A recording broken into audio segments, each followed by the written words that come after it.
What's going on, y'all? It's your boy Easy Root, and I'm back again with another one. I need you guys to do me a favor, hit that like button, hit that subscribe button, hit that notification icon for more videos like this. With that being said, let's get into it.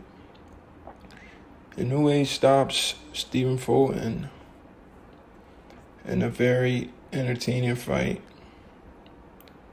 I'm so surprised that it was that one-sided. Inoue won almost every single round before. Only the first round was kind of close, but every round after that, the guy dominated every single round. And this is a guy moving up to his fourth weight class. I did a video before this video telling you guys about how hard Stephen Fulton worked. He's from the city, grew up in the same gym, and I was rooting for Stephen Fulton to win the fight. I couldn't put money on it because I wasn't too sure. You understand what I'm saying? Sometimes you let your bias for somebody overcloud your judgment or prediction. And this is what's going on with the Terrence Crawford versus Errol Spence Jr. fight, which is the next fight up. Another pound-for-pound fighter. And we're going to get into that. But Inoue has moved up 4 weight classes. Bud has moved up 3. So Bud is punching hard at 3. Inoue is still punching hard at 4. Some guys just got a body frame where they can make these little weight classes, but they could be able to move up and still carry their power with them. And that's what we see with pound-for-pound fighters. The only fighter we didn't really see that too much with was Floyd, because Floyd has hand problems. But guys like Pacquiao, Crawford, Inoue, De La Hoya, guys like that can move up and still look dominant. Mikey Garcia was able to do it as well, but welterweight was his cap. He wasn't able to do it at welterweight. I believe he's a 4-division world champion. He couldn't make it 5 at welterweight. But I don't want to get off topic.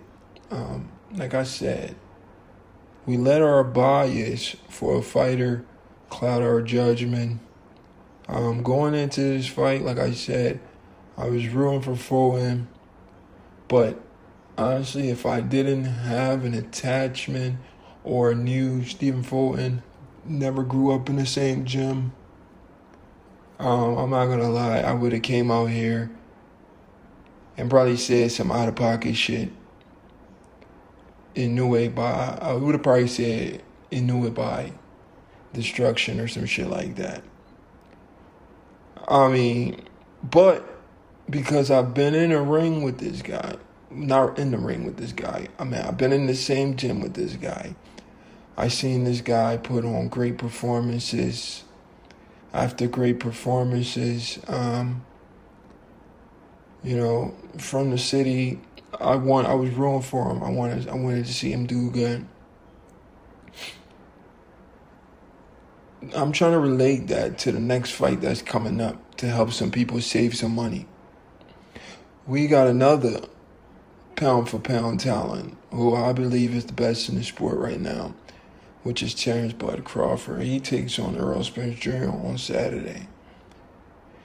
He's in his 3rd weight class, and he has a 100% knockout ratio. If this Inoue versus Stephen Fulton fight doesn't wake you guys up, then I don't know what's going to wake you guys up.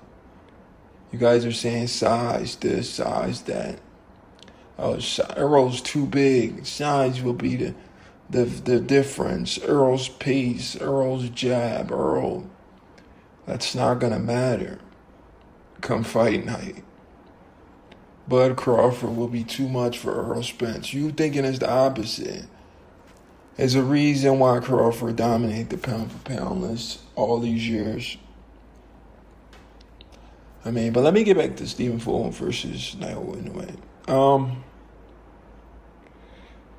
Stephen Fulton showed heart, though.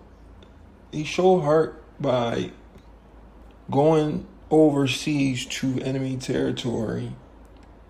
We were worried about him getting robbed on the scorecards, but it looked like Inoue wanted a clear victory. He didn't even want it to go to the scorecards.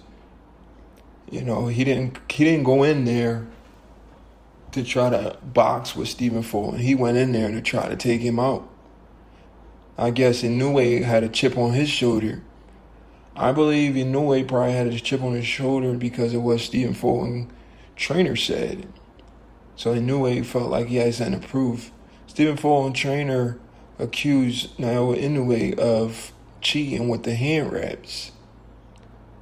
So I'm pretty sure his hand wraps was checked, and he went in there to show him that it wasn't a fluke. He does have the speed, the hand speed, the knockout power, and the IQ, because he was out slicking Cool Boy, outboxing Cool Boy.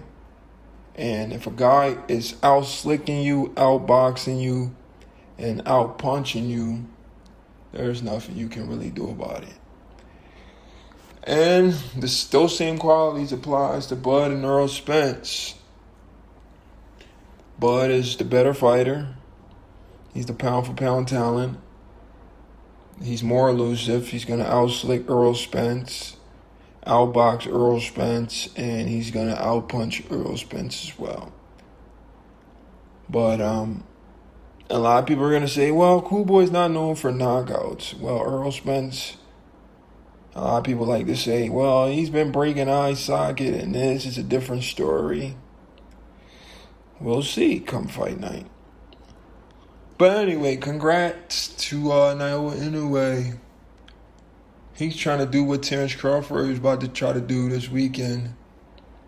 Become undisputed in another weight class. Inoue, he wants his next fight to be Marlon Tapales, a guy that upset Marajan Akhmadaliev. I would have loved to see Inoue versus Marajan Akhmadaliev, but he got upset by Marlon Tapales, which was unbelievable. I did not expect that to happen. You know, sport of boxing is very unpredictable sometimes. This guy from the Philippines upset MJ. That would have been a big fight. Marajan Akhmadaliev versus Naoya Inoue.